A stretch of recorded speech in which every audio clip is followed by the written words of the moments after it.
Shri Krishna's kingdom isn't just a place on earth, it lives in the heart of every Hindu in India. But the divine city he once ruled with love and justice doesn't exist on land anymore. That kingdom, full of glory and miracles, now sleeps beneath the waves. In this video, we're taking you on a journey to discover that submerged city, a city that witnessed Krishna's divine place and stood tall as a symbol of his godly power. Where the sacred Gomti River meets the vast Arabian Sea, lies a land that is more than just a location. It's a spiritual destination, a holy place that vibrates with divine energy. This is Dwarka. As you set foot in the Saurashtra region of Gujarat, about 6,500 kilometers west of India's heartland, you don't just travel through land, you walk through time and faith. The very air here whispers a divine message. It's as if the sky itself calls out, guiding your soul towards salvation. This is the sacred land where the soul of Hindu Dharma was rooted. Dwarka is not just history, it's a doorway to the divine. Part of Krishna's ancient kingdom now lies deep under the sea. But even today, explorers and archaeologists are working to bring back its story. Every dive into the depths reveals something more about the glory that once was. Dwarka, the magnificent city built and ruled by Lord Krishna, was a place of wonder. Its beauty, wealth, and divine energy were beyond imagination. Krishna reigned over his people with wisdom, strength, and compassion. But the city didn't last forever. One day, the ocean rose and swallowed it whole. Why did it sink? What led to the fall of such a holy city? Dwarka is one of the Saptapuri, the 7 holiest cities in Hinduism. But it's more than just a place of pilgrimage. It's one of India's most important archaeological sites. Located in the Saurashtra region of Gujarat, it lies west of the Prachi Peninsula. For those on the sacred Kar Dham pilgrimage, Dwarka is a must-visit dot. It's also counted among the 7 most ancient cities revered in Hindu tradition. Lord Krishna, the 8th incarnation of Lord Vishnu, is believed to have lived in Dwarka. Though he was born in a prison cell in Mathura, his father Vasudeva secretly carried him to safety in Gokul to protect him from the evil king Kamsa. Krishna grew up in Gokul, playing the flute. Eventually, he defeated Kamsa. But that wasn't the end of conflict. Kamsa's ally Jarasandha attacked Mathura 18 times. To save his people, Krishna moved westward and decided to build a brand new city, away from war and bloodshed. According to legends, Krishna asked the sea god for land to build a new kingdom. The sea god agreed, and with the help of divine architect Vishwakarma, the magnificent city of Dwarka was built overnight. It was no ordinary city. It had golden gates, shining streets, and was overflowing with wealth and beauty. Even the gates were made of gold. The people of Mathura called this paradise Kushasthali. With over 900 grand palaces and homes for thousands, this city was a true marvel. To protect its people, it had only one way in, by sea. Boats were the only way to reach Dwarka. It was an island fortress, built by love and guarded by the divine. But time, fate, and curses would change everything. After the Mahabharata war, Gandhari, the mother of the Kauravas, was filled with sorrow. She had lost all 100 of her sons. In her grief, she cursed Lord Krishna, saying that just as her clan had perished, so too would Krishna's Yadava clan. That curse began to unfold.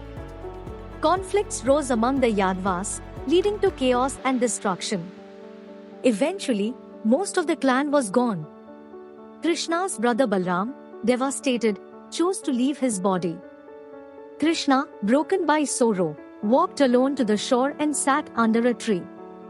Lost in thought, he was shot by a hunter who mistook his foot for a deer. As blood flowed, the hunter begged for forgiveness. Krishna, ever compassionate, forgave him and left this world. Arjuna later came to gather the remaining people. But by then, even Vasudeva had passed away. After performing the final rites, Arjuna led the women and children towards safety. As soon as they left Dwarka, the sea claimed the city. It was gone, just as Krishna had once foretold. But there is more. Some legends say Krishna's downfall was tied to another curse. His son Samba, influenced by his friends, once played a prank on a group of sages by pretending to be a pregnant woman. The sages, seeing through the deceit, cursed him to give birth to a deadly iron make, the very weapon that would destroy the Yadavas. And so, it happened. According to the Mahabharata, after 125 years of living among humans, Krishna returned to the divine realm. The very moment he left, the Kali Yuga, the current age of darkness, began. The sea swallowed Dwarka, but the palace where Krishna once lived was said to remain untouched. Some believe the city was destroyed by a weapon beyond our understanding, maybe a spaceship, maybe something even more powerful. They say what followed was devastation so great, it turned vibrant regions into barren deserts. Others are skeptical of such theories. But exploration continues. The truth still lies underwater, waiting to be uncovered.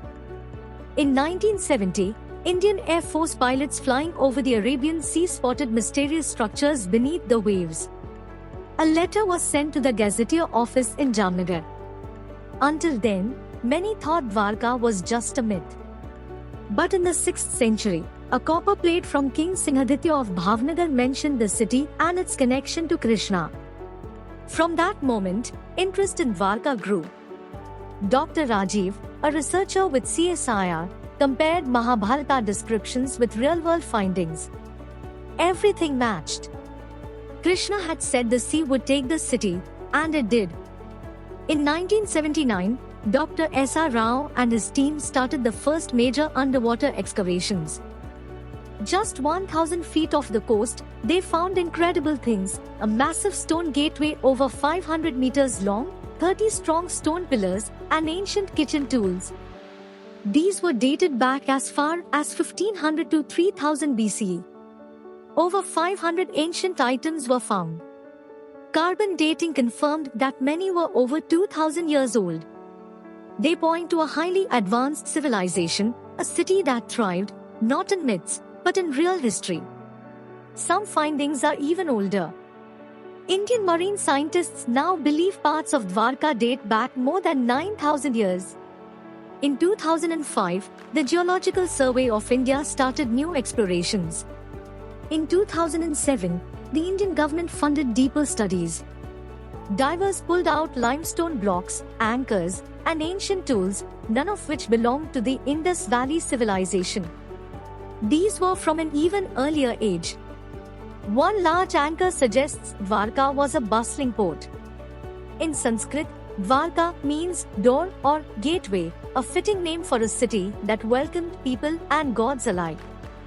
Excavations even revealed a submerged river about 9 kilometers long. Along its banks were ancient carvings and sculptures. These too were carbon dated to 9,000 years ago. They were made using chisels and tools, clear signs of an advanced society. To analyze all this, a special committee was formed under Murli Manohar Joshi. Their work continues, connecting these ancient artifacts to Krishna's Dwarka. Not all of Dwarka is underwater. Parts may still lie buried beneath the land. Some scientists believe that natural disasters, especially those after the Ice Age, caused many coastal cities to sink. Sea levels have risen and fallen many times over the millennia. Dwarka may have vanished beneath one of these tidal shifts. What's certain is that the archaeological evidence is growing. And with it, our understanding deepens. The events of the Mahabharata are no longer just legend. Many of the 35 cities mentioned in the epic, like Indraprasth, Delhi, Hastinapur, Meerut, Kurukshetra, Haryana, Gandhara, Afghanistan, and Dwarka, Gujarat, still exist today. Dwarka wasn't just a city. It was an oceanic metropolis, vast, divine, and glorious.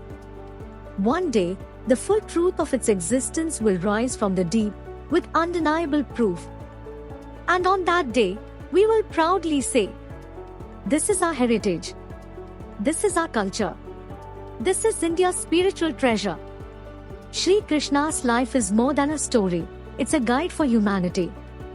His teachings on karma, duty, love, and selflessness are more relevant now than ever before. His life is a lighthouse, guiding all of us toward truth. The churning of the ocean is happening again, this time not in myths, but in real-time research. And every wave brings us closer to uncovering more about Dwarka, the city of the gods. If you liked this video, don't forget to like, share, and subscribe. Click the bell icon for more updates. See you in the next video.